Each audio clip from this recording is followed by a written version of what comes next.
Okay, today I'm going to be interviewing my mom. She is a yogi practitioner. She teaches yoga here out of my childhood home. She teaches a number of classes every week. Um, yeah. Uh, so first, would you begin by sharing the history of the practice? What do you know about how yoga got started? Yoga was started a long time ago in India. It was just part of their culture, and everyone did it. Well, mostly men. It was mostly for men to do it. Women didn't do yoga? No, not weird. until recently. And it wasn't written down. It was just part of their practice, part of their everyday life. Yeah, it's great that it was not just an oral tradition. It was, Yeah. it was something that they showed each other as a community, passed it down. Mm-hmm. And so it wasn't written down, and so then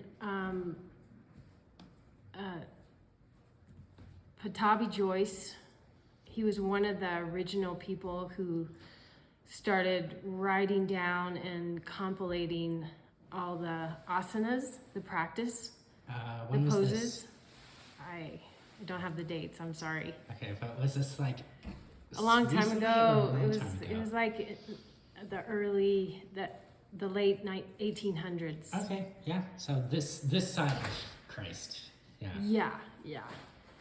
And so he started a practice that I follow that split into two different practices.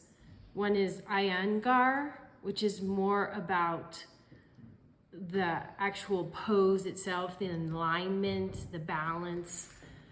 It's very precise. And then there's Ashtanga, which I have learned about, which Pattabhi Jois follows, or he instigated. And that is a series of poses that you repeat on a regular basis, and you just get better and better at it. And it involves a lot of breathing, it involves a lot of strength, and Yeah, this goes well into the second question, which is Okay. what's the theoretical framework for how does the practice help with health and well-being? oh, it helps the body and the mind. And for me, yoga is all about balance. And so you think about breathing while you're moving, stretching, and there's three principles of yoga that are really important to me. The first one is moving meditation.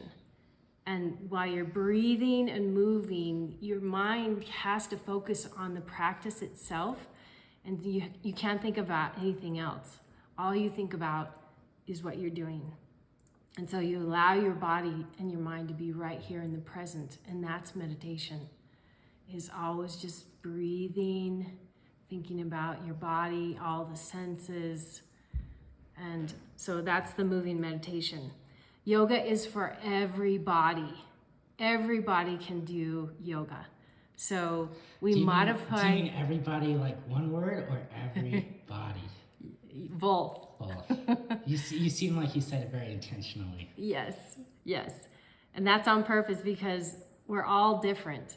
Every body is longer in some places, shorter in others, inflexible to flexible. So we're never going to be exactly the same. And so we modify each pose to work for us. And that's part of Ashtanga as well, is that we just modify each pose as we go through this series, getting better and better at what we're doing, finding the balance for us. And then the last thing about yoga is we should start today. Don't put it off because it's so beneficial for the mind and body. Just that stretching, that calmness that it restores to your body, the balance. Balance is so important for yoga. Each pose, you work towards finding that balance, the alignment, coming to center in the body as well as the mind. It clears the mind as well. What really drew me to yoga is that it released all the chaos in my mind. And that's part of the moving meditation, I think. But what made me come back again and again to yoga is that I could think clearly. I didn't have the anger stored in my mind that was collecting there, that I couldn't get rid of. The trauma in my life up to that point just had been accumulating, and I was able to release it through this yoga practice. Yeah, so that's what brought you into the practice in the first place. How'd you get started? What was your first A friend class? of mine invited me to come to yoga. We were walking buddies at school. We'd walk on our lunch hours, and she said, "I think you'd really love yoga." Oh, this was Cecile? Yeah. Oh. And so we went one time, and she said, this isn't actually the good instructor that I usually go to, but at least you got to try it.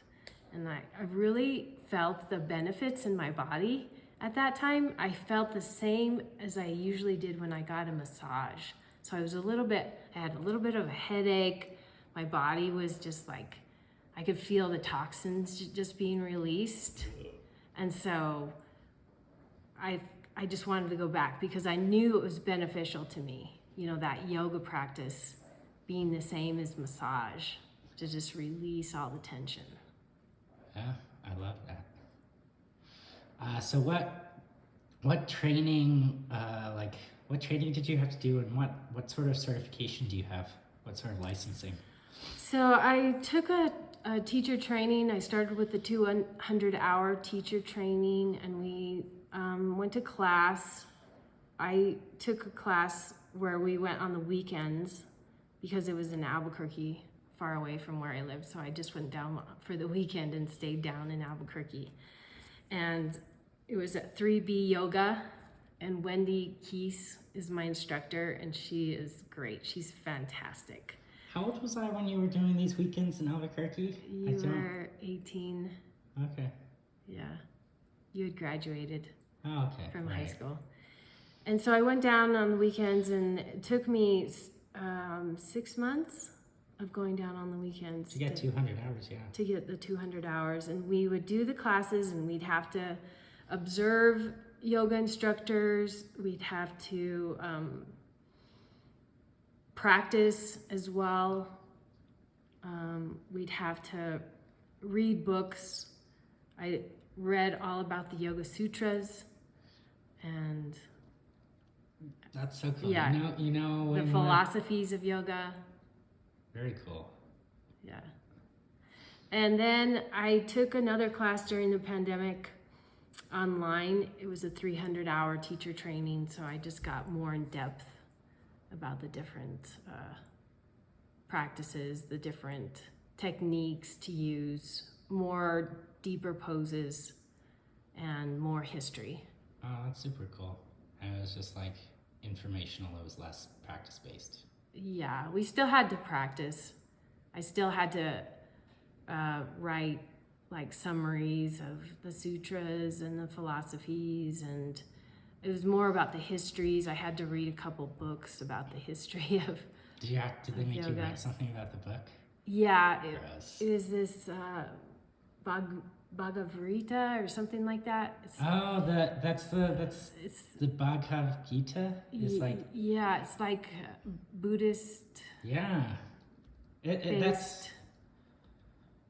I can't remember that's the one exactly. about the warrior preparing Yes. to go to war. Yeah, the Oh. warriors. Yeah, Wow, that's on my reading list. yeah, that's a good one. It's pretty intense. I have the book. Oh, good. I can read it. Yeah, I guess just one last question. We went over the history of the practice, the theoretical framework for how it helps with health and well-being. We talked about your training. We talked about what got you into the practice in the first place. What are some of the benefits that you see in the people you practice with, your students? What do you see? What do people tell you? I practice mostly with older population in this area. There's just a lot of people who have never done yoga and they're older. That's my main base, is that older population. And what really helps them the most to do yoga is to help them move and keep moving. There's a fear when you get older that when you fall down, you're not going to be able to get back up because either you're going to be hurt or you just physically can't get off the ground. And a lot of my friends, a lot of my students, they are just so proud of themselves. They say they come to class and they say, "I fell today." I fell today. Oh God, that's like but a I got nurse's- back up. That's a nurse's worst nightmare. I fell today. Oh God, no. But I got back up and I wasn't hurt. It's like I bounced because I do yoga. And we have conversations like that all the time. In fact, one of my students fell during class. She had a strap wrapped around her foot and she fell over, and I thought she was going to be hurt so bad. But she was able to get back up. I was so worried, but she's like, "Hey, I do yoga. I can get back up now." I teach I want to be at able to get back up. I teach at the senior center, and the seniors, especially one lady in particular, Jody Shepherd, she says, "Julie, I don't know what I would do without you. I can get off the floor now." Before she did yoga, she couldn't, get down on the floor and get back up again. And she was moving with her son. And she said, "Yeah, I got down on my hands and knees. I was scrubbing the floor." And he was like, "What? What are you doing? Is that allowed?" That's amazing. So it is really amazing. That's one of the benefits of yoga. The other, like I talked about, is just clearing the mind and giving you that feeling of peace and balance that comes through your practice. And we say that after each class. We come to Heart Center and we say namaste, and then we say, "How do you feel? Do you feel the balance?" Come back to this feeling anytime you need to. That's so good. I need to do some more yoga. Okay, that's all I have for you. Thank you so much. Yep, anytime.